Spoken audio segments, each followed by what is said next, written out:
Hello and welcome to Interactive Distractions, episode number 446. It's a lot of episodes. My name is Chris Ferricchio, and I am here with Travis Baum. Hey, what up? And Jeff Chorney. What up, everyone? And we are sans Jason today because he is not feeling well, and we hope that he gets better soon. He was feeling pretty sick the past few days, but he did say he was improving today, so that was good news. But yeah, wishing you the best, buddy. But how are we doing here today? It's been we ended up taking a week off last week because we couldn't get our dates to line up. So Jeff, what's up, man? It's been a while. I wasn't here the show before. I haven't talked to you fuckers in like 3 weeks. What's up? Yeah. I don't know. Not much has happened. I don't even remember what I did last weekend, so it couldn't have been that crazy. I know we did go to a friend's house on Saturday, for a bit, and then this weekend's a long weekend, so looking forward to that. And just been Any playing plans games. for the long weekend? Not really. No, nothing exciting. That sounds great. I'm not gonna lie to you. That sounds awesome. I have no problem there. Yeah, that sounds fantastic. Well, the long weekend's only for government and bank people, so Tanya doesn't have it off, so it's not even like we could do anything. So it'll be Monday will be a gaming day for me, probably. I'll do some cleaning and mostly gaming, probably. Maybe take a nap or two, Nice. Yeah, that all sounds good. That all sounds pretty perfect. Sounds like a great weekend. Yeah, I'm looking forward to it. So naps, video games. Yeah, I think that sounds great. Hell yeah. Maybe get some Uber Eats, just be super lazy and yeah. That's it though. All right. Travis, what's up with you, man? Hey, man, so much going on. No, man, just kind of chilling out, hanging out, just trying to get that that second surge of energy going into the cold seasons and stuff like that, because usually I get like seasonal depression. Well, I've had my seasonal depression like since the end of summer. It's been long term and stuff like that. So hopefully I can get out of this before we get into the Christmas holidays and stuff like that. But I'm excited about Christmas holidays this year, man. I don't know why. I'm usually not excited. I think my last few months have been so rough. I need something big, and Christmas sounds like just the thing to keep me occupied with like, anything not, looking for a job or this or anything like that. I can focus on setting up the tree and putting up decorations and what are we going to get for our parents and stuff like that. So it's just a nice little distraction from all that and everything. So finding little distractions myself, trying to take care of Melissa, doing a whole bunch of stuff. She got some bad news at work. I think we're seeing a trend going across corporate America, but she found out that all of the managers, which she is one, they all have to go in an extra day because they usually work on a hybrid schedule. So she has to go on she found out first thing in the morning yesterday that they have to start going in 3 days a week. And she is. I mean, that's better than not having a job. It totally is. She was not going to have a job. It totally is, but she has like chronic pain and she has a lot of issues with like fibromyalgia. She's got a lot of health issues that she has to deal with on top of an extra day's commute. It just makes it a lot harder on her. But she got that bad news yesterday, and I'm like, you know what? Let me take care of my lady. So I went ahead and cleaned the house top to bottom, and then it's daylight savings time, and usually I complain about daylight savings time because you changed the light bulb in your it's just a pain. No, that's all changed. That's all. We are well lit. We're all set. Don't worry about that. Change the clock on the stove. That's right. That's the important one. Take care of daylight savings time. But now it gets dark at like 5 o'clock in California. It's ridiculous. It's terrible. Like 5:30. But I used it to my advantage, my friends. Used it to my advantage since she's getting home. It's dark now. So what I did, I set up a whole bunch. I over the years I've bought like a whole bunch of stuff for like video production and a whole bunch of like laser lights and laser animation spotlights and whatnot. So I set up a whole bunch of lights, pitch black, set it some music on the smart TV. This is not a children's show, just in case and people just are like getting, really in what I did, since I'm playing Alan Wake, and you know, obviously lights in the darkness kind of being like what you need to focus on is a big key. I got inspiration from the game I was playing to actually, like, there were like 2 or 3 things that I wanted her to have waiting for her, and I had little small lights in the dark pointing at all of those little things. So it was like a breadcrumb trail of lights to get, like, here's some aspirin, here's your tumbler, and this like a fresh thing of water and ice and stuff like that. And it had lights. I had her comfy clothes all set up, put on the hanger, and a big spotlight pointing onto it on the opposite end of the room and stuff like that. And this really nice, calming, soothing music. And she walked in and then immediately burst into tears. Like, this is the nicest thing someone's ever done for me. She's lucky I didn't make a video for her. We know how I go all out on my videos for special occasions, but I didn't have the time for that. So I just had to scramble and make a makeshift love tableau in my living room to take care of my lady. So that's relationships, boys. Push and pull. Well, thanks for raising the bar, Tanya. I hope you're not listening to this. So that's really what's been going on. The highlight: taking care of my lady, taking care of family. Chris, what's up with you, man? How's you? How's family? How are things? Family's good. You know, still dealing with the same stuff. Middle school sucks for all those parents out there that have young children. Middle school sucks. It really does. And all of us should remember that. Like, middle school sucked for all of us too. So yeah, it was real bad. But you know, got a 3-day weekend, like same as Geoff. We just have a different day because tomorrow's Veterans Day.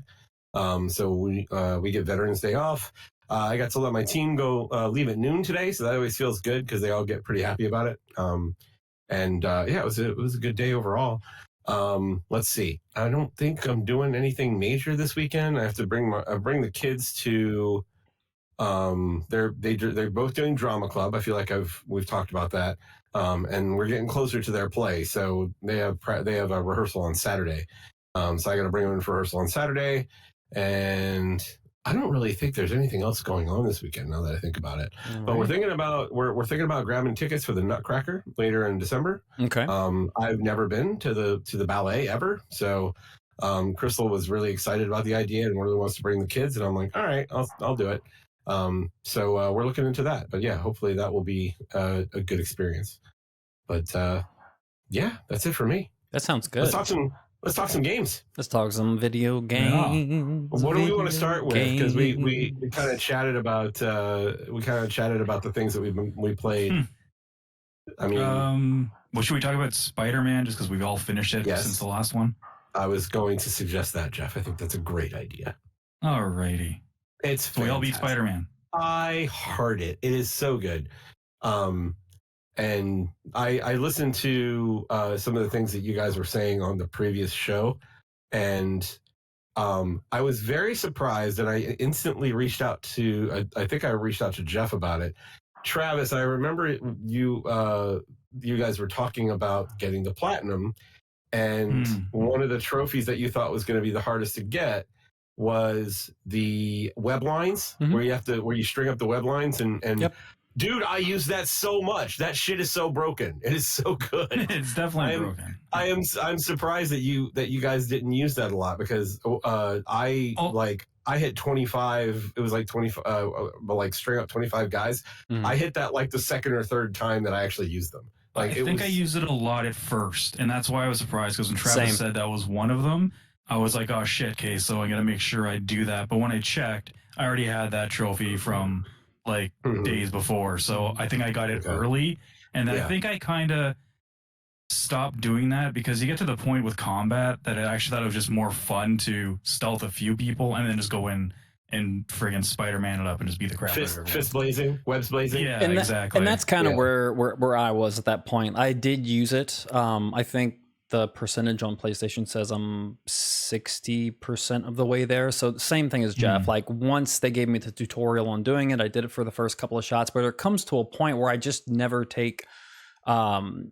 stealth too seriously in Spider-Man games, because I enjoy the combat so much that I rather be in combat, because it is kind of, it's not like a fluid, fun experience like web slinging. It's not a fluid, fun experience like combat. It is more of one of the more clunkier activities for Spider-Man. Even though I don't know. I love it it. still is I good. I'm love not saying it. it's bad. I'm just Yeah. saying it is the For least what's in there. flowy like thing in the game.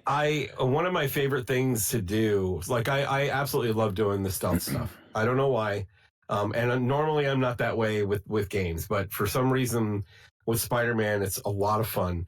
And the web lines just made it more fun and made for some really hilarious moments because, you know, if you're in stealth too long, eventually you hang someone up, right? You perch capture somebody, and someone calls out to them, and they like send someone to look and see what happened. Oh, I never even experienced that. Oh, really? Oh, dude, No. I have a screenshot that I took because there was a point where I took out like two guys that were like pretty nearby each other, and then they just kept sending people to check on them by themselves, like one person at a time. So every time and they would all just walk right underneath me, and I'm like, I would just string them up. I had like 9 guys on my web line just like lined up. That's funny because they just kept sending guys. But and then like when you get the power up that lets you string up 2 guys at once, like there's never a problem doing stealth at all. Like it's so easy to get it all done.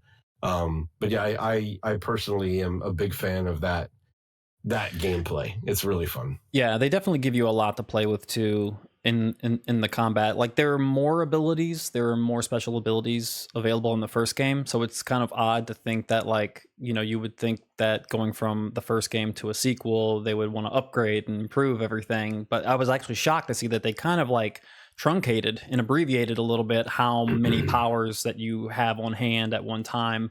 I mean, obviously, I think they wanted to get rid of that radial wheel that kind of slowed time as you're picking. That's what I hated the most. And that's great that they got rid of that, but I feel like they felt like they had to sacrifice the amount of items. Like I personally miss the special abilities that all the different suits had in the first game. I was kind of sad to see those go because like some of my favorite moves were those special moves that they had in there.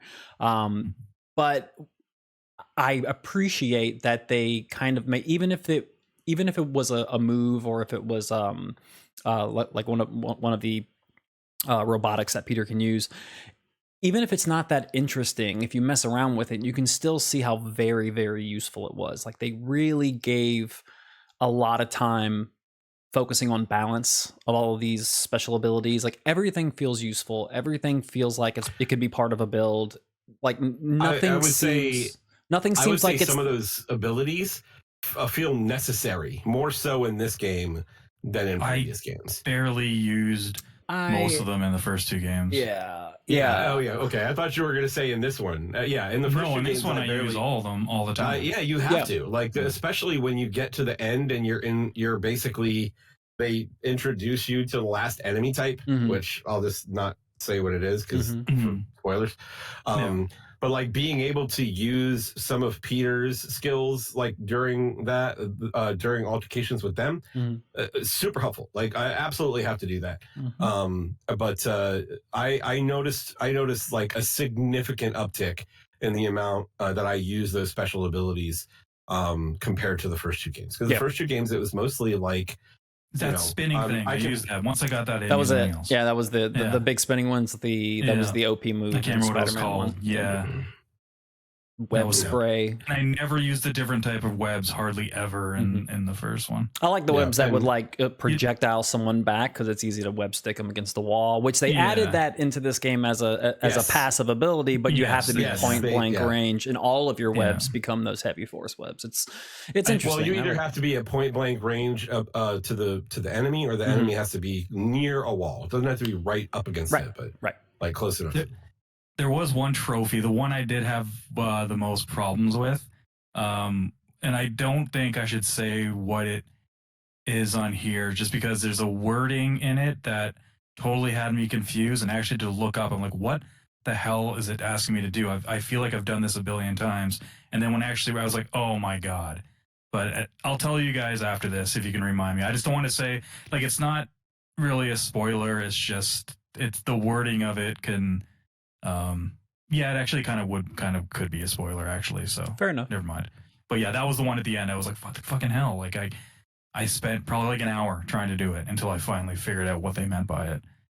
But I think the last trophy overall, last trophy I got was the sword trophy.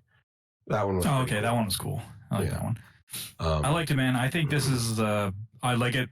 I love the first one. That was probably my game of the generation, last generation, and I like this one better. This is the God of War 2 to God of War for me. Really? Okay. Yeah. Wow. I didn't look at like I think Travis, you said you kind of looked at it like a better version, but an iterative, like say like Ragnarok to God of War 2018. I said it felt more like Uncharted 2 to 3 than it did from Uncharted 1 to 2. And I agreed with that on the first day that we were talking about Spider-Man. And now I look back and I'm like, I don't know if I agree with that statement anymore, you know, because it's as I said, it's like I feel like everything was better tuned. The difficulty was better tuned so that they kind of they gave you more incentive and more reason to use all the special abilities. The way that they did, the way that they integrated both Peter and Miles into everything. As well as other characters. Like I liked being able to just drop into a crime and either Peter or Miles was already there. And I just came in and we got to work. We got to do the crime, beat the guys up together. Like that shit was fun. And then at the end, you kind of, you walk up to them and they do the point at each other, you know? And it's like, I never saw the point. You never saw the point? I saw the point. Yeah. But I mean, I think they just did a really good job. They did. It was a fantastic job, and I by no stretch of the imagination that I want to say that I'm disappointed in this game or anything negative. It is a fantastic game. This is like a 9 out of 10 for me. I love it. I had expectations about how moved I was going to be from the jump from the first to the sequel, and coming from God of War to Ragnarok, like. Does it get for like Jeff's like it is for Geoff? Like, does it get that close for me? Like, this is that transition from regular to Ragnarok. I'm not quite. No, there. I'm saying Ragnarok is more like what you were saying. Like, I think Ragnarok is an iteration better than God of War 2018. When I say God of War 2, I mean like PS2 God of War 2 to God of War 1. Oh yeah, of course. Like it's like significantly better, but 1 is still fucking awesome. Right. Yeah, there's so much. It's kind of hard. It's like choosing between like who your favorite child is, because there's so much from each game. Like the set pieces in 2 are better. I like Peter better in part 1. I like the villain better in part 1. Too. I like the end. I like the ending of part 1 more than part 2. I like where we're at though at the end of part 2 way more than where we're at in part 1. I think the possibilities. I love the setup at the end of part 2. And so not I was just really happy with that. And not just the standard narrative. Like I'm talking like the possibilities for all the side quests where they ended up. Like there's so many cool things, and we have like so many opportunities for some really cool stuff. So the 2 or 3 DLCs we get from Insomniac, I'm kind of pumped to see where we go with those. It's gonna be gotta say, I don't know if I got a bit giddy when I did like some of the Black Cat missions, and not for the reasons of not for Spider-Man reasons, but for tech reasons, because they took some of the shit that they did in Ratchet and Clank and they put it into Spider-Man with those missions, and it was so well done. Like very smooth the way it transitioned you from scene to scene. Like that whole sequence is just really, really cool to me.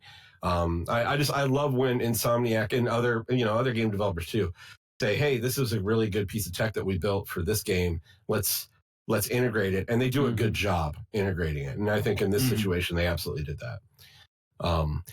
There was another thing that you guys mentioned that I wanted to comment on. While I feel a lot, this was a big improvement on the first one, I had a lot more issues with this one than I did the previous 2 games. And you guys talked a little bit about some of the issues that you had.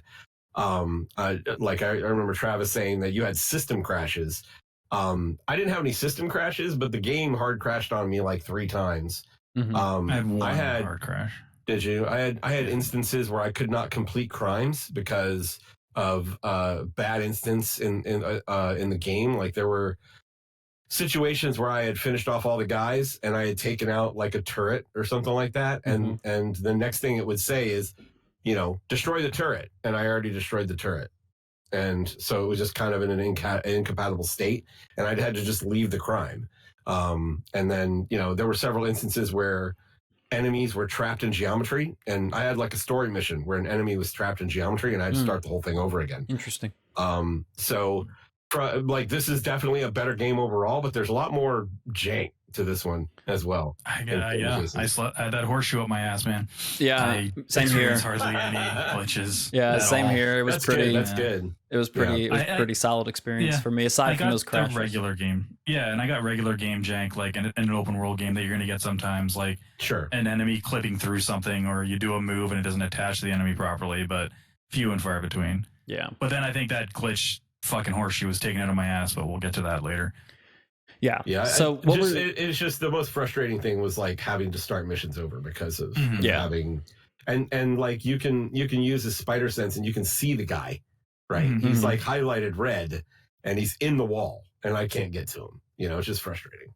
Yeah. But, so I got past it. What we're trying to say to Insomniac personally is, what are you doing?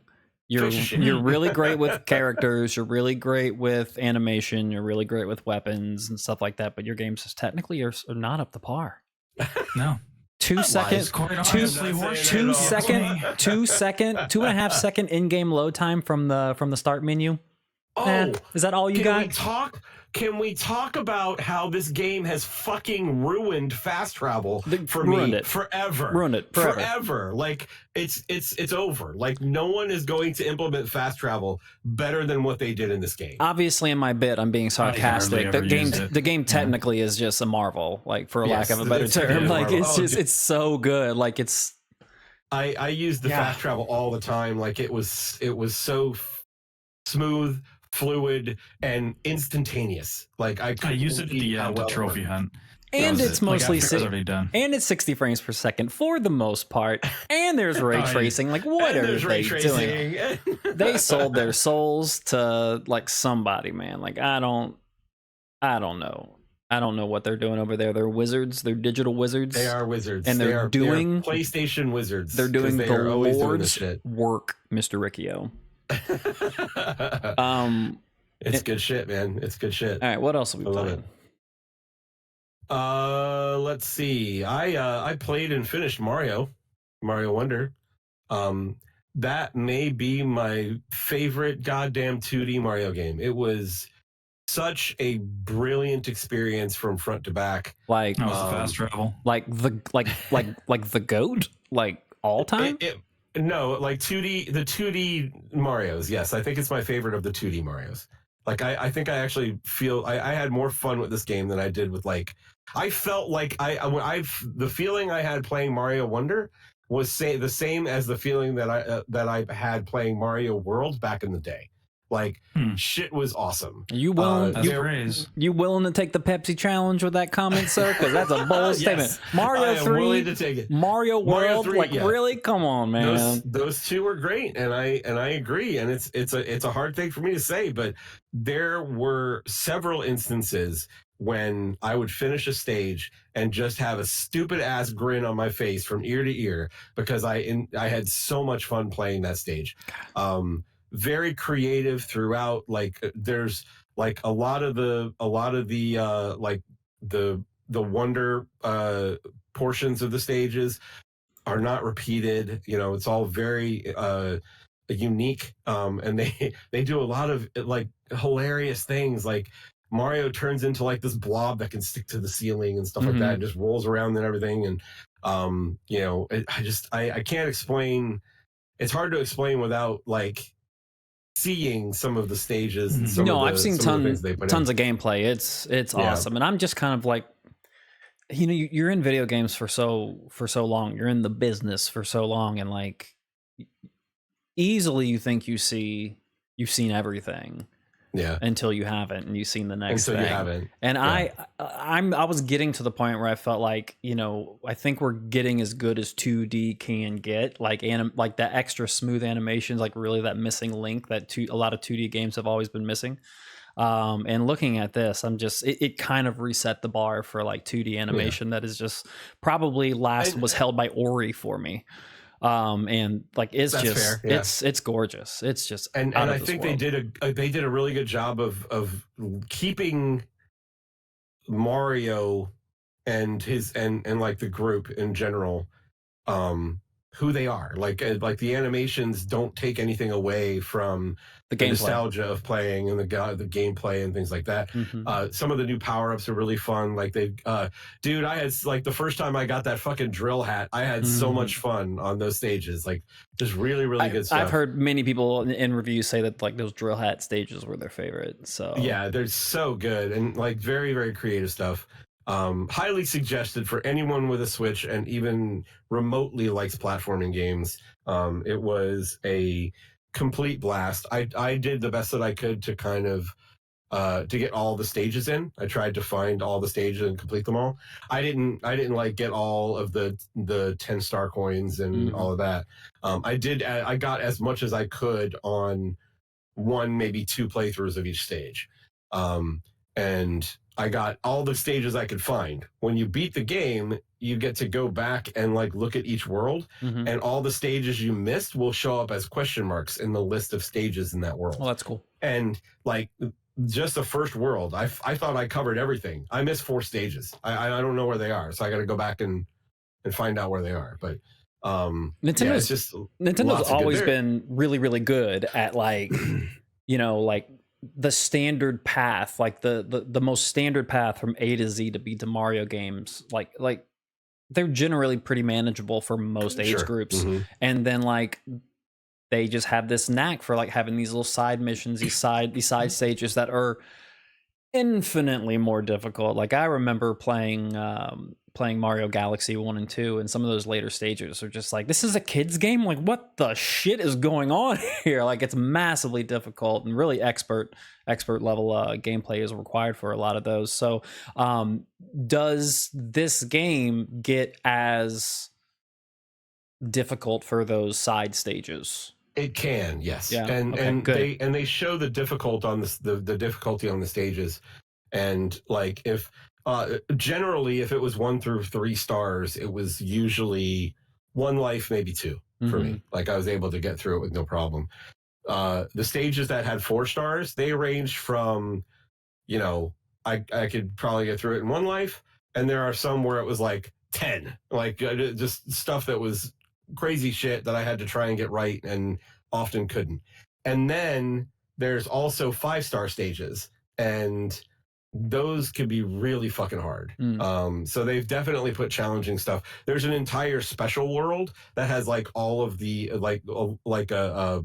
just a plethora of difficult stages that you can challenge yourself with. One of the ones that you may have seen is there's a stage in the game where the blocks in the stage kind of appear to the music, right? And so the music will get faster and faster and faster and faster. So the first stage that you see that gimmick, it's not very hard, right? It might take you like 1 or 2 lives just to get used to the speed that the music gets to. But in the challenge stage, there's one like that, but it's all climbing up. It's all like wall jumping from one to the other and shit like that. And like I think I went through like 3 or 4 lives and didn't make any progress. And I was like, I'm going to come back to this later. So yeah, there's definitely the difficult stages that the challenge is there for those that want to go seek it. Yeah. But yeah, like for the first, like you said, the main path, very short. Like the first world, I was able to get from like the beginning of the first world to the castle, and it was like 5 or 6 stages. Okay. And then there were like 4, 5, 6 stages that were just off the beaten path that you could go to and figure out. And you get like they give you all the badges. They let you practice the badges and master them. And the badges are great. Like those completely changed the game. They're gonna make speedrunners so happy. Like they've got a badge that just makes you move faster. They've got a badge that allows you to where you dash so fast that you can run off the side of a cliff, and it gives you like a certain amount of time where you can jump after you run off the side of the cliff. That's cool. So just tons of stuff and new ways to play, and it's great. You were gonna ask a question. What's up? I was going to ask you if you like this game, but apparently you do. No, I fucking hate it. No, no, it looks like it's going to be tough for me, man. Like when it's time to start like nailing down games that didn't make my release window, and I need to like hit during backlog season. This is a quick burn, though. It's for me. It's either in between this and Assassin's Creed. I really want to play this now after hearing you talk about it. You can play both. Like Mario. It's a quick burn. You'll get through. Like I went out of off the beaten path to get a lot of the stages, and it still took me like about 10 hours. Like it's not a huge amount of time, and I was repeating stages here and there and things like that. So I put like somewhere between 8 and 10 hours into the game, and I was able to beat it. So I would suggest get Mario first and just play that, and then you'll have time to go and play. Well, I would say just get Mario first, and the fact that 10 years from now it's still going to be full price. So that's true. Assassin's Creed is going to go on sale. It's going to go on sale sooner rather than later. That's true. Yeah. My man Geoff, always thinking with the economy on his noggin. That's right. Chris, my question to you was going to be, what are the options for co-op? Because when I'm playing this, I know that like Melissa's going to want to jump and play. I've heard people say don't. Oh no, I disagree. Really? I've heard a lot of podcasts say it's not fun co-op. I mean, it's certainly I think Mario in general co-op is a difficult thing to get right. But I played it with my kids and we had fun. The way it works is you still have the problem of if you go too fast, you leave people behind. So that's always a problem. It's simultaneous co-op like the new Super Mario Brothers, right? Okay. Yes, exactly. And so I played with both my kids, and there were the camera will focus on whichever character started the stage. So whichever character walked up to the stage and entered the stage to go in, that's who the camera follows. So everyone else has to figure out a way to keep up with them. So are you kind of like slow footing it to kind of let them be around you? Because I think that's the biggest complaint I've heard from people. Like if you have people playing that are trying to play it like at a decent speed and someone lags behind, it really screws everything up for the other players. And that's where the problem is. And that is true. And there's not really a way around that for this type of game. Unless you're going to build it so that you see the entire stage and the camera like backs up or something like that. And it's either that or I mean, I guess they could go to split screen and do it that way. But overall it was a relatively good experience. I ended up letting my daughter be the camera focus most of the time. And then I just made it I kind of put it on myself and my son to keep up with her. That seems like the move, like have the inexperienced person control the camera and you have the experience of years and years of experience of like kind of like sticking by them, adjusting to them. And the game does a good job of not punishing you as much as some of the previous attempts at this. Like you all share the same life pool. Interesting. But when someone dies, like they show up as a bubble, and you've got like 5 seconds to pop the bubble, and they just come down and they survive. Like nothing happens. That's cool. So if they die or if they fall off a cliff or if they get left behind, like they'll just show up as a bubble, and you pop the bubble, and they're back in the game. So overall, it's a good experience. But Geoff, you're absolutely right. Like it does slow down the game. Oh, I haven't played it. I don't know. I'm just no. But you're saying that and what you're hearing is accurate. But you have to kind of go into the game with that expectation. Like I went into the game with that expectation. I knew that was going to happen. So I wasn't disappointed when that's what we were doing. But yeah, overall, it was a pretty good experience. I mean, you certainly will have, you're going to have more of those high speed platforming moments when you're playing single player. But playing multiplayer was fun. It was just a different experience. Cool. How was the ending? Did they set you up for a cliffhanger? Not really. It was a very Mario ending. So, but it was cool. Yeah, it was fun. Good stuff. But I highly suggested. Like, if you have a Switch, you need to have this game. It's fantastic. Sounds good. All right. I played. Anything else? Go for it. I played Alan Wake 2. Tell me about Alan Wake 2. Oh. Yeah, I have not played it yet, and I'm deciding whether or not I'm going to. So you guys tell me. Let's chit chat about it. It's a pretty damn good game. It's a pretty damn good game. So the first things first, the one thing that I will jump into, and it keeps on messing with my experience, is probably one of the only like real negative things. And if it's a negative thing, it's really a nitpick. But I made the mistake of looking at some early game footage running on the most beastly PC ever. And the ray tracing in this game, it is unreal. And then obviously consoles have to, they have to make sacrifices and scale it back. And they had to scale it back quite a bit, because I cannot stop closing my eyes and seeing how perfect that video is in the PC version of Alan Wake. And look, I know it's a sacrifice what you have to do to get it to look that way, but there are not many console video games where when I'm playing it the entire time, I'm like, I wish I had a PS5 Pro.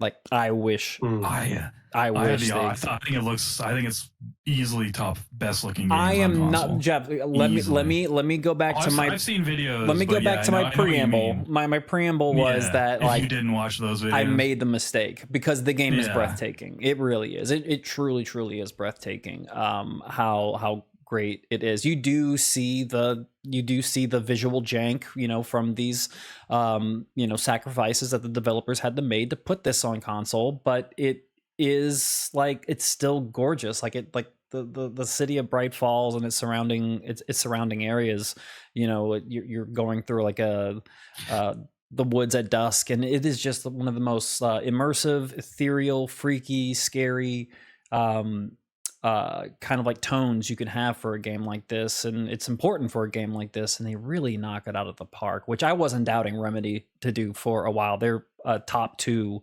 developer for me personally, and I got to tell you, man, I think they knocked it out of the park. It's probably one of the better stories that I've experienced in a Remedy game. Sorry, I didn't, before we go off the visual thing, because I have a couple points on there too. Yeah. Because you said you're playing in performance mode, right? Correct. And you said last week, and this is something I did not experience this, you said you didn't notice much of a difference. I noticed a big difference between fidelity mode and performance mode. I guess I was just focusing on the fact that, like, I was getting some really, really, really bad aliasing around my character. And I was messing around with, and this is in fidelity mode, and I was messing around with turning on and off film grain and motion blur, and I just kept, I didn't touch that whenever stuff. I would move the camera around really fast, the aliasing cloud around Saga's head was just like, it was brutal, man. It was really, really brutal. Well, maybe I just haven't noticed it. Now that you mention it, if I go back and see it, I'll be like, God damn it. But I am close to the end. This game requires a replay. Like, I don't think the story is very confusing, but I think it requires a replay for sure, especially before the DLC ever drops. I feel like you need to, like, jump through it again, and I'll play it in fidelity mode next time just to kind of get a side by side. Doing missions in different orders would be kind of cool. Well, not different orders, but at least alternating different. Because you can choose between doing Alan or Saga. So yeah, the game does the thing where you basically have a big beginning, you have a big ending, and in the middle you have 2 protagonist stories going in parallel. And once you get done with the intro, you can go into that parallel story, and at any time, you can, every safe room, or most safe rooms, have like this little area where you can like hop to another reality and jump over and be the other character. And you have Saga Anderson and also Alan Wake as your characters, and you can hop in between their stories, and it's so cool. And they masterfully crafted this story from so many angles that if you played as Saga first and then played all the way through as Alan next, you're going to get a very interesting perspective. But if you play through Alan first, all the way through, and then play through Saga, you're going to get a completely different perspective shift. And it's a perspective shift that maybe not quite as good, but somewhere in the ballpark of the perspective shift that you get in Last of Us 2 with Abby, where it's like, oh my God, these people aren't all completely evil. Like, this is interesting. So it definitely gives you both sides of the story. And I do feel if you go play a chapter with Saga and then flip over to Alan, play a chapter, flip over to Saga, I bet you will get even more parallels and get even a different, clear perception of what's going on in the story. It would definitely be helpful for how you retain stuff. Definitely. So you have this conversation. You have this conversation in so many other games like Starfield, where it's like, what's the correct way to play this game? Like, do you play the story all the way through and then beat it, or do you beat it first and then really dig in New Game Plus? Like, there is literally no wrong way to play this game, and that's exciting. I thought it was really impressive. I didn't know you're supposed to switch back and forth manually at first. I just went with the main. I was like, I'm gonna play this as the intended it to for your first playthrough. So I just stuck to Saga, and then it cuts to an Alan Wake one. I was like, okay, so that's how it's gonna work. So I played through a segment of Alan Wake, went back to Saga, did Saga's part, and then it cut back to Alan Wake. And then Alan Wake's part though was extremely short, and I was like, that's weird. Or like Alan Wake's part's just really short from here on out. And then I was like, wait a second. So then I went back and I was like, let me switch to Alan Wake. And then it takes part after the first time you touch Alan Wake. And then as I was playing through it, I was like, holy shit, this is cool, because some of the stuff he's referencing is what happens directly in Saga. And I was like, okay. It's just a different version of it, because he has to, there's a reason why it has to be different, but it's really smart, man. Really cool. It's a bit of a mind fuck. Yeah. Pound for pound, story wise, it's my favorite narrative in any Remedy game. Definitely. I think Control does some other things a little bit better. I personally enjoy, like going into it, gameplay wise, combat. I just have more fun running around the oldest house and all the special moves we get. And I think, I was poo-pooing the combat in Alan Wake a little bit in my initial reaction when we last recorded, and I was harsh on it, but I still kind of feel the same way. I just had to kind of put myself in the shoes of what these developers wanted to do. They know we can't have Alan or Saga floating around and flying in Control. You can't do that. But what they did, they said, okay, we have a standard control scheme that is very similar to past survival horror games. We need to make, and we're going to keep this control scheme, this tried and true classic control scheme. But they said, we're going to make it tight, we're going to make it feel good, we're going to make everything feel right and work really well. And they did. I think it's a top-notch shooter. I think it when you mix the lighting and you mix in the just everything that's going on all at once, and then the type of combat that's there, it's just a fun, really immersive gameplay experience, and I'm much higher on it now versus how I was when I first gave my impressions. I really enjoyed it, and there was enough, they physically play the same, Saga and Alan, but everything about their missions that surrounds the gameplay they're totally is different. Is completely different. How you level up is different. How you piece together different things in the story is different. Everything is completely different, and I'm just super impressed by the entire package. And again, just like Spider-Man, left me wanting so much more by the end of it. We know there are 2 DLCs planned. God,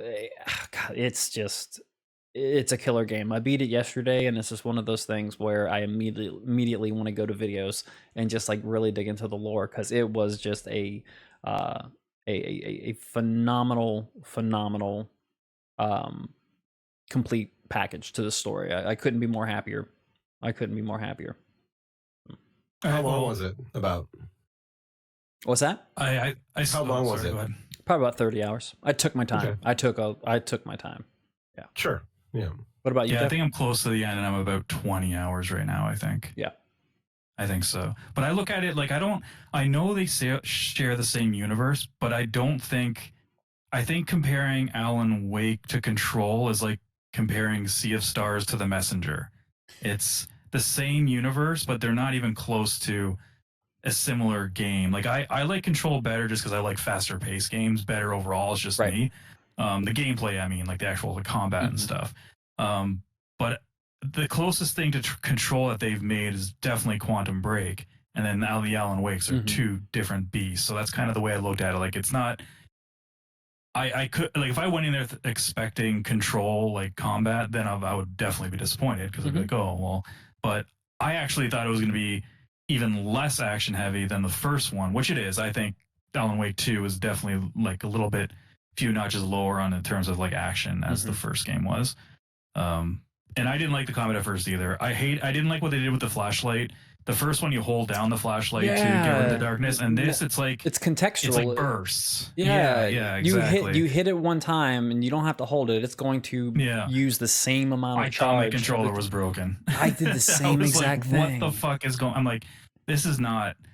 I'm like, what the hell? Then I realized, okay, so they do that a little bit different. I didn't check. I didn't check the settings to see if that's something that you can change or anything. But I didn't either. Yeah. I just once I figured out, okay, it's bars. It's like 3 bars per level. I'm like, you just go 1, 2, and I was like, okay. Once I got that down, it wasn't a problem. I do think they do the jump scares a little bit too much. It's way too much, man. It's way too fucking much. much. It's the same kind every time. That's what bothers me. It's not the same kind as like a dog jumping out of a trash can or a raccoon. It's just they do it there's a reason why they do it and it makes sense, but it just happens so frequently that I just didn't like it. It didn't even affect me in the last half. I'm just like, yeah, but I'm not playing with headphones. Fuck that. That's what I've been doing. With headphones, it's like no. It took me forever to beat this game because I promised myself to subject myself to this game only at night and with headphones on. And so that's why it took so long, because I wasn't playing during the day. And man, those jump scares when you just kind of like envelop yourself in darkness. Oh, I'm sure they're way worse. Man, like it would kill my gameplay sessions from what would be about 4 hours to about 2. Like I'm not ready to endure that. It's because Geoff is not. There's no hyperbole. If I were to guess how many times this flashing jump scare popped out. Hold on, let me give you an over under, and then the over under is 37. Over? Think it's over 37? Well over. They do it. I wonder if there's a way we can figure that out. You'd have to go through and count them. Like I think it could be too. It's like it's a lot. It's absurd. It's so absurd. It's effective. It's effective. But you're right, Geoff. Like definitely toward like the last 25% of the game, I was so numb to it that it didn't affect me as much. Yeah, and once you see that first frame of it, you're kind of like, okay, and then it's like, okay, how many more times am I going to do it before it stops for a while? Right. I will say though, and this is going to sound like hyperbole, but I truly think this, and I'm definitely going to replay this part, but it has a section in this game that I think is one of the most entertaining. God, it's the best and original, and just this segment that you do is Alan Wake is just fucking phenomenal and is the best use of full motion video I've ever seen. It's in a so game good. It's it's the best. It's one of the best use of full motion video throughout the entire game. They project silhouettes of characters to give you certain story beats. So instead of like a little like if you get like an audio file, it's not like a little picture pops up and the audio plays. Like their silhouettes are projected in real time in the game. So like FMV is used like all throughout, and it's done really, really impressive. The last thing that I want to touch on in terms of like going back to talking about Saga and Alan Wake's different gameplays, like even though the combat is similar, like everything about it is much, much different. Especially with the enemies that you're facing. Like enemies generally are dealt with the same exact way, but there's some really, really cool stuff here.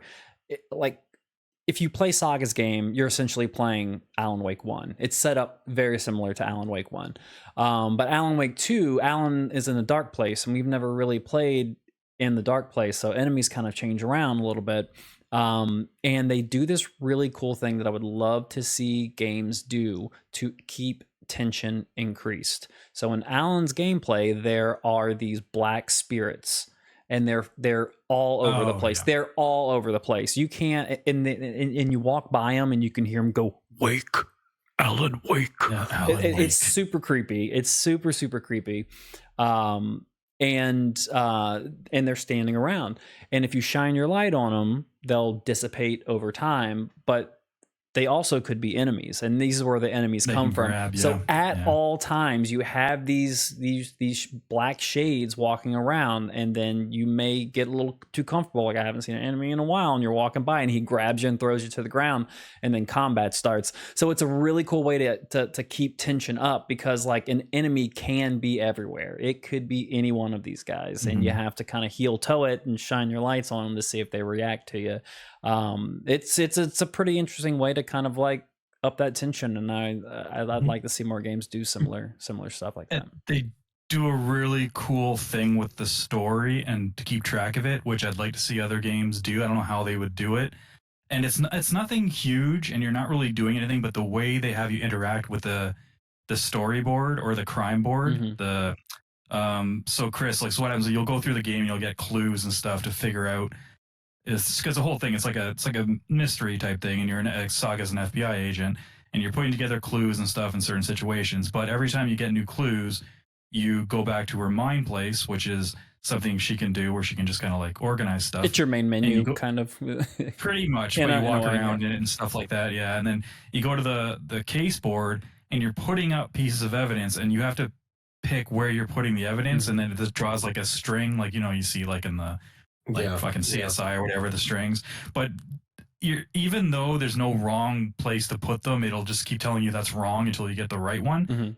It keeps that information fresh in your mind because you're seeing it so often. And when there's a change in something, like I still think I'm kind of lost in the story overall, but the characters, at least, it's been one of the easiest things to follow in terms of like what characters are involved, like remembering their names or what they're doing, what the last thing they've done, just because of that. And I thought that was pretty cool. Yeah. So even though you're not really doing much, it tricks you into thinking you are doing a lot, and you remember that shit. And it gives you story beats that help you remember. It's like specific. Exactly. Yeah, and you're essentially playing it out. You're essentially just recapping everything that you just did. Yeah. But it, like Geoff said, it does really do a good job of helping solidify or answering some questions that you have with who's who and stuff. It's really interesting. Yeah. Yeah, it's like, you know, when people always say, like, once you learn something, write it down, you'll probably remember it. You have a better chance of remembering. It's like the video game version of that. Yeah, that's a good point. Yeah. It's like, boom. I like that. I did find it amusing, though, when I was Saga as an FBI agent, stealing shit in front of elderly people while they're telling me a story. Yeah, for sure. But I was like, let me tell you about the time. I'm like, oh, it's okay. I'm just stealing your meds, Grandpa. Just batteries. Yeah, exactly. Battery. Yo, why do you have arrows or crossbow bolts in these? Hey, Grandpa, you gonna need these D's? Yeah. Yeah, I'm really liking it though, dude. Is ammo still very rare? They do a good job of making your ammo pretty rare, I would say. Like, I'm on the normal. I played on normal difficulty, and I thought, like, when you think you have a lot of ammo, like they'll run you clean. They'll run you pretty. I put that shit on easy, and it's not a problem. Oh, okay. Like, more than enough. I feel like the difficulties are really, really, really good at normal. They did a good job. Problems. There was one section, and it was kind of like one of those gauntlet stages, but there was one section where I did need to pop it to easy. I gave it like 4 or 5 tries. I probably know exactly what you're talking about. You probably know exactly which one it is. And then popped it back to normal after that, but it was it was pretty good. But Alan Wake 2, man, like I said, finished it yesterday. It's gonna be up there. I really dug this one. Nice. Man. Cool. I want to beat it tomorrow. I was going to beat it tonight, but then I was like, no, I want to, because I don't know if I was going to do it directly by 9. So I was like, okay, I'm going to do it tomorrow morning. All right. It's good. What are the games? Let's go. What's something I picked up Robocop. I did that thing. Okay. Yeah. Is that like a discount title, or is it a full price? It's the same as Alan Wake. I think it's $10 cheaper than a regular price game. I think. Gotcha. Okay, this is the thing. It is a really good game if you really like RoboCop. I do like RoboCop. It's one of those games where the license does a lot of the heavy lifting. And it's not because the game is bad. The game is really good considering the size of the team. It looks amazing, like graphically, except for any character that's not named RoboCop kind of looks like ass. But not in terms of detail, but they animate like you thought Starfield characters looked like they had like dead eyes and like animatronic. Ooh, RoboCop said hold my beer on that one. It can get some of them look pretty bad. They'll be like staring out to space and they're talking right to you and they're like, hey. So Starfield. And yeah, kind of, yeah. And but the lip syncing is really bad. And the game, like, he controls like you'd think RoboCop would control. Like he's slow. He's slow, yeah. And his run is like a normal person's walk. But you get the sound effects of RoboCop, and it's like that's cool. And the aiming is very kind of stiff. He kind of aims just on like an X and Y axis, where it's not like playing a Call of Duty or even like Alan Wake, where it's so fluid to like aim. But that's how RoboCop would aim. So if you were to take all these things and put it into like another first-person shooter without RoboCop license, people would be like, this game controls like piss. But it doesn't control like piss. That's the thing. It's so it controls like RoboCop. Like it. Yeah. And that's it makes sense. part of the reason why you want to play RoboCop. And it's like it's so like you aim down the sights and you get the scan lines that he gets in his visor and like the movies, and you're picking up clues and stuff all over the place, and you're tossing bikes at dudes and like they explode, and it's just gory as hell. And it's surprisingly a lot better than I thought it was gonna be. I probably wouldn't have got it if I hadn't have played their last game, the Terminator Resistance, which I think it's about the same quality wise. Yeah. But it's good. I mean, some of the side missions are very short and kind of lame, but they offer something funny. Like one of the early ones you have to do busy work around the precinct. Like the guy helps you. He's like, we have a bunch of people in line, a complaint line. Can you help them out? And you're like, okay. And then you're sitting there and you're going through the line, and one guy's like, oh yeah, so I know my neighbors complained about me or whatever, but I got this dog and they were complaining about my dog and saying I have to do something about it, blah blah. And RoboCop's like kind of like, well, that seems like no problem. I'm like, what's the problem? He's like, well, I come out there, I'll be yelling for my dog or whatever. And he's like, well, what's your dog's name? And he's like, oh, my dog's name is Fire. So he's going out there being like, fire, fire. Like, that's what the complaint is. And I'm like, God, it's so stupid, but that's kind of funny. And it's so RoboCop. And like the next person's like, he comes and he's like, I'm here to claim the reward for any information leading to this guy's arrest. And RoboCop's like, what is your information? Now I'm sounding like Arnold Schwarzenegger. Okay, I'm just going to stop. Get down, who are you? Who you here to tune in? And he's like, I'm the guy in the poster. I just want the reward. So the guy who's wanted came in to turn himself in for the reward. Sounds like there's some crazy ass side quest in there. Like, hey, RoboCop, everybody at City Hall City Hall cut a lot of jobs, and we need people to man the suicide hotline. Can you get that? Yeah, Can you take care of that for us? First, that voice seems like it's straight out of the game, and I think that I would be surprised if that was. I feel like that should be in there.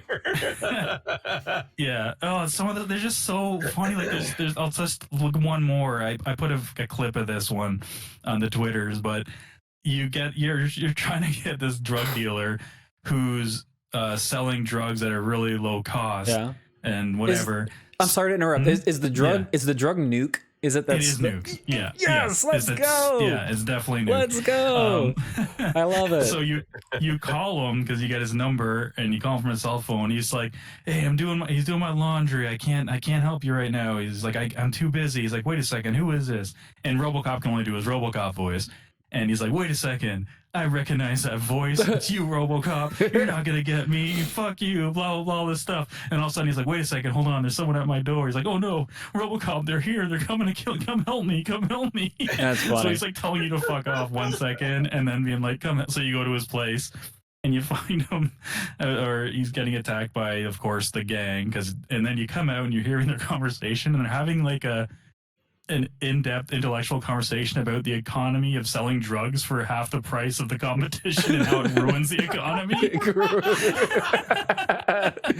And then you come up as Robocop and they're like, oh, it's Robocop. He's like, this will be your last economic. Like, I can't do the voice. Oh my God. The last conversation you'll have, then you shoot them, you blow all their heads off kind of thing. And it's just, oh my God. It's so dumb and so funny. I love how they're not afraid to take this campy 80s franchise and say, hey, look, we're gonna go campy with this. Like, we're gonna keep it campy. I love that. Like what brought this game on? Like, I didn't even realize that they were making it. Like, where did well, it sounds like they did this kind of came out of nowhere. Pretty decent job with the Terminator game, right? Like, yeah, okay. Yeah. So they're big fans of like that era, like 80s. Like their first game apparently is terrible. They did a Rambo game. That was apparently like on rails type thing. And their second game was Terminator Resistance, which the critics kind of panned, but a lot of like fans liked it. And I saw so many people recommended it to me on Twitter, or I think it was earlier this year or late last year. I can't remember when it was. So I grabbed it on PS5.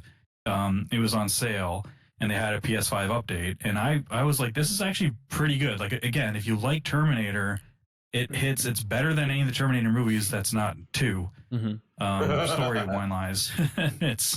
I liked it. And then that's what got me interested when they announced Robocop. It was a couple years ago, I think. And it got delayed. I think it was supposed to come out last year. And it is kind of buggy here and there, but it's nothing crazy. But if you like Robocop, and I'm sure it'll be on sale at some point, I would totally recommend it. It's a lot. It's goofy, dumb, gory, fun, and I mean, one of the power-ups you get or the stat enhancements is to increase the gore, and it just gets ridiculous. Like they blood. Like it's just it's fun. I like it. When they make games like that and they do things like that where they add a power-up that increases gore, like it's obvious that they're not taking themselves seriously. No, they're not overly really seriously. Like they're just having fun and the way you're describing it definitely sounds like that campy 80s style. Oh yeah, they know their audience. They know the material.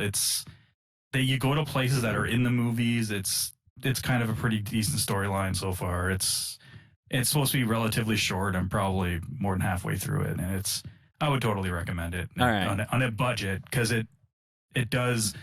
When you see the NPCs and stuff just like looking around, it's just weird. You're kind of like, oh, it's like 360 animation, but with like current gen like graphics. It's just yeah. Yeah. Okay, pop quiz. Real quick pop quiz. Off the top of your head, this developer's next game, what 80s franchise are they doing next? Predator. Ooh, that's a good one. Oh, that would be cool. That's a good one. I don't know if they would be able to get the license for that though. I want another good Predator game. It's been so long since we've had anything that was, You know what I'd like them to do? And it's another Vanderhoven. Is that the director of Robocop? Would be Starship Troopers. I'd like to see that. That would be good. That might be the best one. I would say Die Hard. Die Hard would also be cool. Die Hard would be fun. That would work too. Yeah. That could be fun. All right, what other games? I have one other one that I didn't play too much of. What do you have left, Chris? Oh, I want to hear more of what Chris has, so I'll just go for you. I just got a couple of things from Game Pass. So. Oh, okay. Yeah, I played a bit of Jasant, and that's What is that? That's Don't Nod's new game. Oh, okay. They're the Life is Strange people, and it's nothing like that at all. It's kind of like a mountain climbing game simulator type thing. It's all done on Unreal Engine 5, but it's like cartoony. And you're basically climbing up a mountain. Each trigger is a hand. And I can't remember the reason why I'm climbing this mountain. I just know I am. To go up. And there you go. You have this cute little creature thing with you. He's like your companion, and you can find like little trinkets around the mountain, hidden in caves and parts of the story. It's kind of got like the way it does the story is kind of like a walking simulator-ish, where you're just kind of picking up notes. There's like no dialogue. I don't think there's been any dialogue yet. But it looks if this is what indie games are going to look like with Unreal Engine 5, like holy shit. Like it's not realistic. Yeah, it's not realistic looking. It's totally like stylized and like cartoony, but it looks incredible. And it's fun and relaxing. It is like a cool palate cleanser. It's on Game Pass, so both you guys can try it out if you want. Cool. Okay. It's getting a lot of good word of mouth too, which I'm happy to see, because it's kind of cool. I'll talk about it more next week if I beat it, but I'm not far enough into it really to really comment too much, other than it's pretty fun so far. Good stuff. That's it. Chris. All right. Yeah, I after I finished up Mario, I signed up for Game Pass finally. I've been waiting for, a good like chunk of games that I wanted to play, and there were 5 that I immediately downloaded. Played 2 of those. The first one I'll talk about is Sea of Stars, which I absolutely love. I feel like this is a traditional style. It's a traditional JRPG that they did just the slightest little tweaks to here and there that makes it so much more interesting and more fun to play. Like I have we talked about this game on the show? I think Glenn has talked about it. I gave some Travis impressions. And Glenn played yeah. Okay. Yeah. So I think one of the things that I really like is that they actually give you the opportunity to customize your characters a tiny bit. Like every time you level up, you get your standard stat increases across the board. And then you get to give essentially every character a bonus stat update increase, and they give you a choice of 4 stats, and you can choose one of the 4 stats. So you get to kind of build the characters in the direction that you want to go. I don't know how much of an impact that's going to have, because I think there's only 30 levels. I think you max out at 30. But we'll see. We'll see what happens. I'm still pretty early on in the game, but like the gameplay, it's like just having a traditional JRPG battle system where I have to pay attention to what's going on, because it's all about timing button presses to make sure you're getting in an extra attack, make sure you're blocking attacks coming at you, reflecting your boomerang. Yeah. Reflecting your boomerang. I'm gonna be honest with you. I'm probably gonna get about to hour 20, and I'm gonna turn on the accessibility features to make that shit automatic, because that shit's getting old. I can see that, but I have to admit, like, having the spells that they give you for the 2 main characters out of the gate, like really, really cool, because they're very powerful. Like they have the opportunity to be very powerful. And especially God, what's his name? I don't remember the names of the characters right now, but the male primary character has like a sun attack, right? Has a sun spell, and it says hold down the button to charge it up, and you see it get bigger, and then eventually, if you just hold down the button, he'll fire it. But the power out actually went down, so you have to watch until it gets to its largest size, and you let go, and it does extra damage. Like things like that. Like it just makes it a lot more interesting to play. I do like the fact that they added those accessibility features. One of the things that they did is like they give you a relic at the very beginning of the game that essentially doubles your health and then allows you to heal up to max right away after a battle. So, completely on story mode at that point. But overall, I'm only about 4 hours in, so I can't give a lot of impressions, but I am enjoying playing the game quite a bit. I love the idea of having magic that recharges. Well, that was a huge thing for me, because I'm the kind of person that hoards my spells. Yep. I don't want to use my magic unless I absolutely have to. And it's like they encourage you to use it. It's like if you do a physical attack, you're getting magic points back.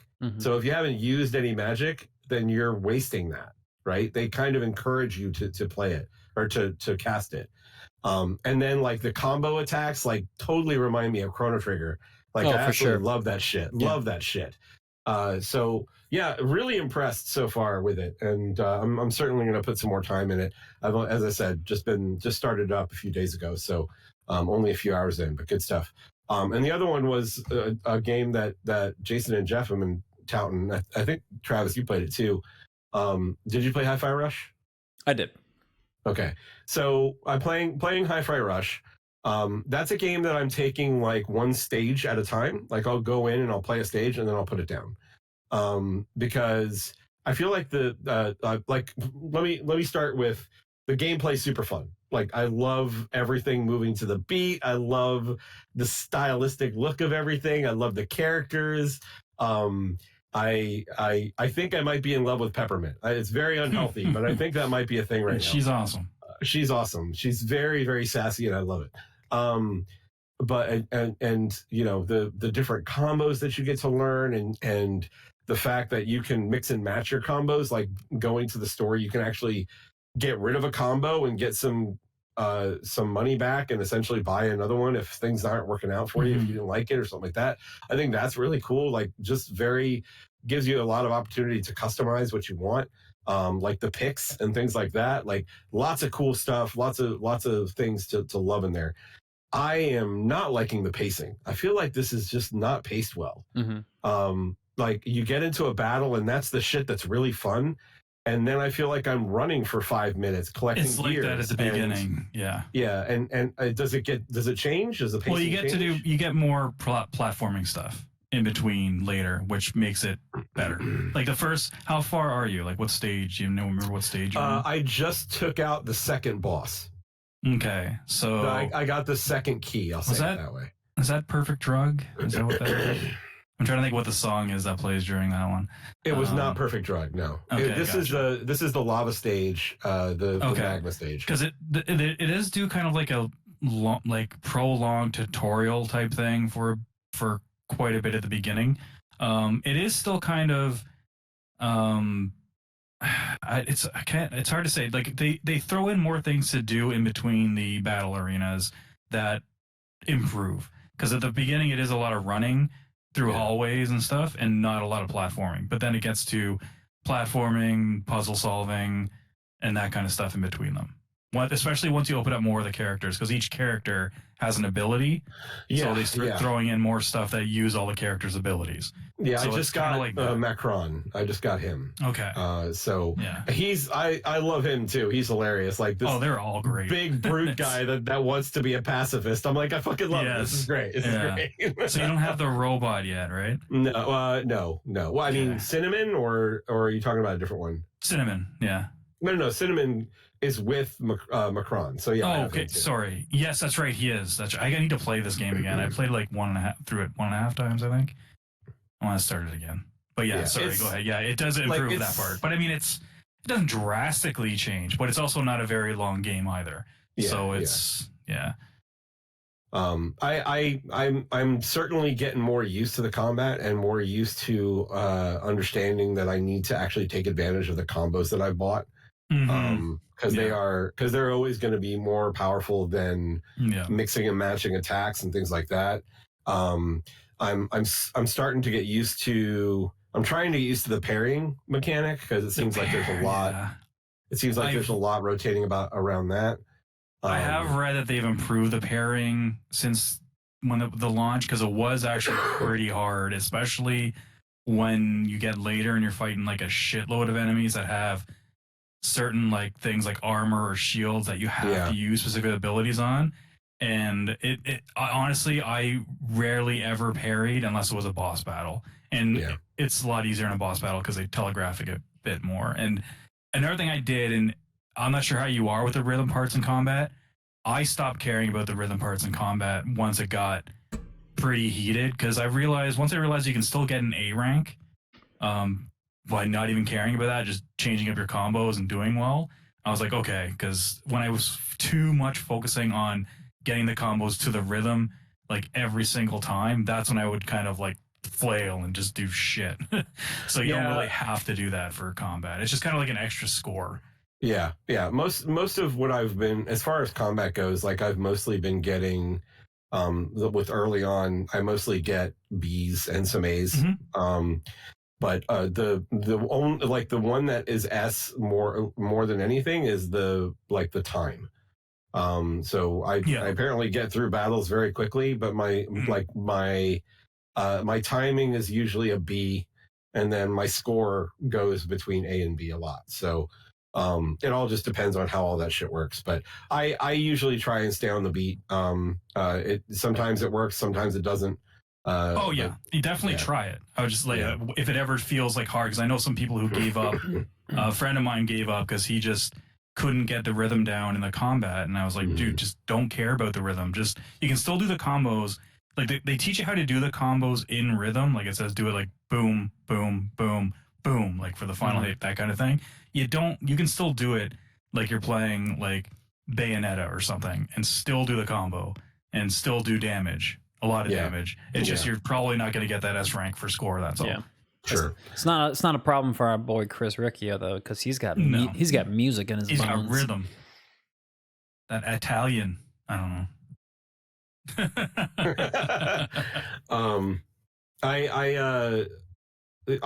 The one bit of frustration that I get with the combat is, like you were saying, Geoff, when there's a lot of enemies, like when there's like you're usually focusing on trying to get rid of one guy at a time, and there's always someone off screen prepping an attack, and a lot of the melee attacks don't get telegraphed at all. So at least that I can see. So it's I see a lot of the ranged attacks, like there's the dude that fires lasers, and you see like the path of where the laser's going to go and things like that. But a lot of those melee attacks, they don't really get telegraphed at all. So I find myself jumping in, doing some combos, and then I'll jump and dodge out a lot of times. I find that jumping gets me out of trouble a lot. So it does early. You get some crowd control stuff later on too. That helps. Okay, good. Yeah. But yeah, I mean, I am enjoying it. I think that the big thing is the pacing. The platforming is very hit or miss so far. Just more than anything, it's about getting used to camera angles and things like that. But I've run into a couple of situations where it looks like you should just be able to run up something, and you hit like a hit geometry, and you have to kind of jump over it and things like that. But, there's a bit of that. Yeah. And some of the jumping platforming can be annoying sometimes. Yeah. The depth of field seems off some areas. The art style, I think it's the best cell shaded. It's fucking looking gorgeous, game. It's crazy. It's fucking gorgeous. And dude, like you start opening up skins and stuff, and you can change those at like any time, and all the cuts, everything is like with that. It's really cool. And it's like it's the little touches, like with the rhythm part of it, like literally everything is in the rhythm, right? It's like even when you like the first thing I noticed when I pulled in Peppermint for the first time is that she drops in and she's kind of dancing with the music too, like prepping for her to shoot the gun, right? And I'm like, that's just really cool. It's like little touches like that really like drive the concept of this game home. So I'm enjoying the hell out of it. I am taking it a little bit slower, one stage at a time. That's kind of how I played it too. Is it? Yeah, the stages feel kind of long at first. Yes, they are very long. I'm going around. I'm talking to everybody. I'm trying to explore everything, and like I said, the pacing is weird at first. So I would trying to think. Like I'm trying to think of what came out around that time. But I remember I would do a level of that and then play whatever it was. I was and that's what I'm doing. Maybe I can't remember. Yeah, I'm playing hi-fi. I'll get through a stage, and then I'll flip over and play Sea of Stars a bit, and that's where I'm at right now. So, but yeah, it's good stuff. But the other things I downloaded Starfield. I downloaded Ninja Turtles. I absolutely want to play that with you guys. Oh, yeah. Shredder's Revenge. Yeah, we gotta play Shredder's Revenge. We just got to. Yeah. And I downloaded Warhammer. Dark Tide. Yeah.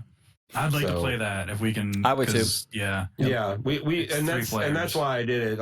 I certainly want to get online. But you have it on PC though. Yeah. Is it not? Oh, it's not. Crossplay. It's not crossplay. I don't know why it's not crossplay, but it's not crossplay. Yeah, Jason, because Jason has it on. Oh, I guess Jason has it on both. I guess, but he definitely has. Yeah, Jason can get it on PC. Yeah. Yeah, but that's it. The only other thing I played is that we're still playing me and some of the Destiny folk are still playing some Baldur's Gate. We just got to Act 2. Having a lot of fun with that right now. So, my character is into Lae'zel apparently, so that's fun. Yeah, good stuff. Very cool. So I'm not looking forward to the end of this year when I try to replay most of the stuff I played for a little bit to put my final list together, because this year, man, it's a year. It is a year. I mean, it is a great year for games, but there's nothing that's going to come close to Baldur's Gate for me. Yeah, I have like 5 that I really need to think about. Yeah, I got to dig into Baldur's Gate more. Got to do it. Once if you can get into Act 3 and you can get past like the overwhelmed feeling that you get when you see how much there is to do. If you can get past that, there's just so much there. There's so much there that's great. Sounds good. All right, we got some news. We do have some news. Hell yeah, boy. Touch on a few things. So Steam, those guys, Valve, those smart dudes. Yep, they're pretty smart. They announced a new Steam Deck. Nothing crazy, not like Steam Deck 2 or anything, but they announced the Steam Deck OLED today, which is going to go up it's coming out November 16th, I believe, so right around the corner. So what? Sorry, my cats. I don't know if you can see that. I'm not sure if you got my camera, but I'm not sure how I feel about that, to be honest with you. So, sorry, what part do you not? Sorry, well, let me just go through the details first. And go for it. So they've upgraded the screen, so it's a larger screen, and it's also OLED, HDR OLED, and increased battery life. It's a bigger battery and smaller chips and stuff to get better energy usage. Early adopters always get fucked. Oh, always. Oh, like always. That's Cat. How much is this new? I'm trying to get to that. My cat's literally standing right in front of my computer. Oh, hey, my dog just came up and said hi. Okay. Oh my god. 1 second. Okay, here we go. Hey, so there's going to be 2 configurations. There's going to be a 512 gigabyte and a 1 terabyte. So the 512 is going to be $549, and the 1 terabyte is going to be $649.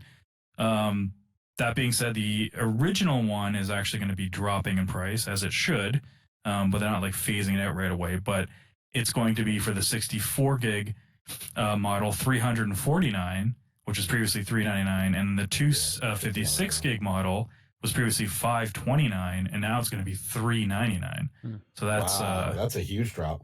Yeah, and the 512 is from $649 to $449. So that's a pretty big drop for the two higher end of the old ones. Yeah. But yeah, so what do you think, man? Well, I mean, the only difference in those original systems is the SSD, and the prices of SSDs are coming down real fast.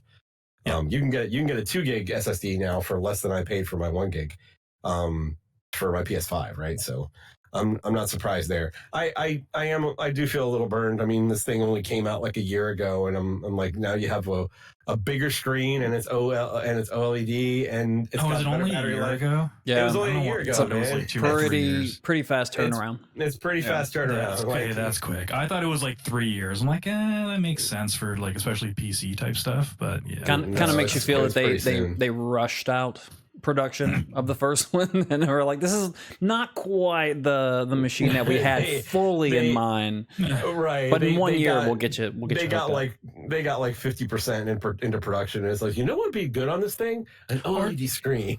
They could have done that one first to see how well it would do, and then go from there, because they probably saw like, this is doing a lot better than we thought. So I'm gonna tell you, these are some shady dealings by Valve, and it's starting to make me think that Half-Life 3 is not going to happen. What? Are you serious? I got a nagging suspicion. It's only been how long? A little bit. I don't know. It's been a bit. It's been a bit. Has it been as long as, I don't know, Grand Theft Auto 6, Grand Theft Auto 5 to 6? Maybe. Because Rockstar finally officially announced that as well this week. They announced it officially by doing an announcement of an announcement for a trailer. You guys know how much we love this ever since the beginning of Indus back in the day, since for sure. announcements of announcements were a thing. Final Fantasy, respect. So yeah, Rockstar said that they're going to be having a reveal of GT6 in early December, and the internet went crazy. Like absolutely, like this tweet has been like seen like millions and millions of times, re-quoted or retweeted, and what it Zarded? What did you call it, Chris? Sharded? No, it's like X sharded, right? Shittered. Yeah, it's essentially shittered. So that's a thing. So we can look forward to that in early December. Who knows when it's going to come out? Maybe they'll have an announcement for the announcement date after that. We'll all rejoice. I'm pumped. So 2 days ago was a big day in nerddom, especially video games, as it was N7 day. Right. Okay. Yeah, that's right. That's right. It was November 7th. So BioWare usually does something for the Mass Effect, and they did this time as well. They had a whole kind of like viral market, not market, I don't even know what you call it. They had a bunch of hints out, and the internet broke it down. Like, oh, it's something to do with Mass Effect and all this stuff. I didn't really follow too much of that, but they ended up showing a teaser trailer for the next Mass Effect game. And did you guys both check that out? I did not yet, actually. Because if not, I will describe it. I did not either. Paint me a picture. I'll paint you a picture. So, space. Okay. The final frontier. Oh, sorry. Yes. Dark. And you see someone walking, like their boots walking, and it kind of scrolls up, and they're holding a gun, and it's a female character. Ooh. Wearing a helmet and a mask, and then they turn around, and it's got the N7 logo on her uniform. And that's basically it. Then it goes to like Mass Effect. No release date or nothing. This game's probably like 7 years off. Brilliant. Yep. Those guys need to. They know how to cut a trailer, boy. They know how to tease, man. And again, the internet went crazy. Not as crazy as for GTA 6, but they went crazy. A lot of theories out there, and my favorite one I think I saw or heard was because we were like, oh, they're gonna bring back Shepard. Like it looks like a Spectre, all this stuff. Shepard, I'm like, but then someone said no, they think it might be Liara, and I think that would be the move. I think that's the move because she's like the shadow broker and all. Oh, spoilers! Spoilers from the game that was like a decade old. So yeah, I think we've passed that now. Oh yeah, for sure. But I'd be down with that. Like I thought Liara was a great character. Like I'm into it. So then of course the speculation, because they haven't even released Dragon Age yet, which we haven't seen anything on, and that was announced in 2018 and probably isn't going to release till like 2025. So maybe by the year 2032, probably play this game. There we go. Yeah, who knows? Maybe they have two teams going at the same time. I just hope it's not the Andromeda team that's doing this. So. Or the Anthem team, for that matter. No one's. I did not hate Andromeda. I didn't hate Anthem for what it was, but yeah, I played some of Andromeda, but I never played it I didn't finish it. That's for sure. Like the gameplay still felt fun. You know, it still felt pretty good. Yeah, the day-to-day gameplay was fine. It's just like the standard going from system to system and trying. Like, it just wasn't. It wasn't there. It was missing some things. Glenn played a lot of it, Kill 9, and he just said one of his biggest problems was just how repetitive the environments were for a while. I'm pretty sure it was him that was telling me that, or it might have been Sniper. I can't remember, but yeah. So another thing got the internet going crazy. Ooh. And that is they announced a live-action Zelda movie. Let's do it. Partnership between Nintendo and Sony Pictures. So yeah. What do you guys think of that? Sony Pictures, really? Sony Pictures is the one. They're the ones who are what's it called? Interesting. So publishing it. A couple of things. Right? Yeah, a couple of things popped up for me. One, I was extremely shocked. As I'm sure most people are, that they're not teaming up with Illumination. Seeing the success of Mario, I was shocked that it's not animated. So the fact that it's live action, that to me is interesting. Is really interesting. Yeah, it is. The second part that is really interesting for me is that in the article they specify that Nintendo is investing 50% of the production cost. So they are going all in after the success of Mario. They feel highly, highly confident in their ability to pull this off, which makes me more optimistic than not about this announcement. I'm actually kind of pumped for it. I'm not pumped for how the internet's going to be when they see who are playing the characters. When Tom Holland's cast is playing Link. Yeah. I hate to say it, but he's the first person I thought of. Like, I hate to say it, but yeah, he was the first person I thought of. Or Timothy Chalamet. Timothy Chalamet. He would be all right. He'd probably be good. Least, yeah. Tom Holland, we've seen him and everything. Give that guy. Also, isn't he sick of acting right now? Didn't he say he wanted to take a break? I don't know.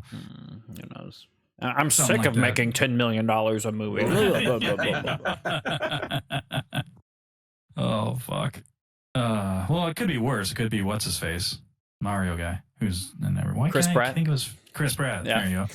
Yeah, no matter who it is, it's not going to matter. The internet's going to fucking hate it. It's just the way it works. It's going to be like Johnny Depp, and people are going to lose their mind. He's going to be the best Link ever, and then everyone's going to. Oh, he would be a good He'd be a good Ganondorf. Man, he would be a good Ganon. Actually, he would be a good Ganon. Yeah. That's a good idea, Travis. I think we can do something with what you just thought of. Yeah. I think so. We should do something. Maybe include the listeners and viewers. Maybe we should. Hey guys, what do you guys think about that? How about you guys? You can write in to Interactive Distractions email. Let's not email at Interactive Distractions anymore. See, this is what happens when Chris, what is it? How about just tweet us? Just tweet us. They can actually still use email at interactivedistractions.com. But we right now we're mainly using interactivedistractions.gmail.com. Yeah, or so tweet us. That's where we're going. At In This Podcast or on the other socials like Blue Sky and Threads. What are your top 3 castings for Ganondorf, Link, and Zelda? That was a good idea, Travis. And try to limit it to 1 actor per, just in case, because there probably will be some doubles. So it's more fun if it's just a limited amount of chances they're doubles. I have a thought for Zelda. Next week. Save it. I'll save it. Yeah, that's going to be... So I went back and looked just to be sure, and the Steam Deck came out in February of last year. Oh, okay. I didn't get mine until September of last year. So, because I had ordered the big boy and then thought, I really don't need the big boy. And I stepped back to the 64 gig one. And basically they told me that I could not change my pre-order. I essentially had to get out of line and get back in line at the end. Yeah. Kind of sucked, but I ended up not getting it until September. But yeah, it's been out. It's less than 2 years, and they're making a new one. So can I tell a really quick story? Sorry, hit me with it. I meant to say this at the beginning because we missed last week. I forgot. So I did do some operating on my PS5. A couple weeks ago. Okay. Oh, that's right. Yeah. Remember when I said if there's anyone who's gonna fuck this up, it's me. What did you do? What did you do? It wasn't a huge fuck up, but when I was trying to get the latch off the compartment where you put the actual hard drive, I stripped the screw, so I couldn't get the screw out, and I was like, "Motherfucker, I cannot get this out." So. Just the screw for the cover plate, right? No, the cover plate I got off. Sorry. So the one where the spacer that has the spacer, and then you screw it into the thing. The one that actually holds down the drive. Yes, Jeff? the one that holds down the drive. Great, thanks. So I was Jeff. okay. I was like, I'm like, the guys are gonna fucking. I can't believe this happened. I'm like, it's Chris. Like, oh, don't worry, an idiot can fucking. It's the easiest thing. You can't fuck this up. And for the most part, I didn't. That one, I don't know how it happened. I wasn't using I was just using a screwdriver, but I could not get that out. So I just put in the hard drive, and I was like, okay, it seems pretty snug. Let's put on the cover plate. I'm like, it'll do. I don't move my PlayStation at all. Nailed it. Yep. No, good job, man. Yep. Proud of you. Thanks. Hey, so anyway, I got an extra terabyte in there. Yeah. I love you, brother. Just wanted to let you know that. Thanks, man. Okay. Sorry, because if I forgot about that next week, I'd fucking be like, fuck. Yeah. Oh shit. I think are we done? I think that's it. I think Yeah, we're ready to wash our hands with this episode. But we did give you guys a question of the week. So to answer that, send us an email or hit us up on Twitter. Twitter's the easiest spot to get it. to get it over. interactivedistractions@gmail.com or @IndusPodcast on the shitter. That's right. But hope you guys enjoyed the show. If you did, please tell a few friends about us. Please like, subscribe, and comment. All those things help us out. You can also check out our Linktree and our Patreon. We're still working out some of the additional things that we're trying to do for Patreon patrons. Sorry. But yeah, come over and join the Discord and be a part of the community. We'd love to talk to you. So that's it for this week. Until next time, my name is Chris. I'm American hero Travis. No, I'm Geoff. Play your games, and we'll talk to you next week.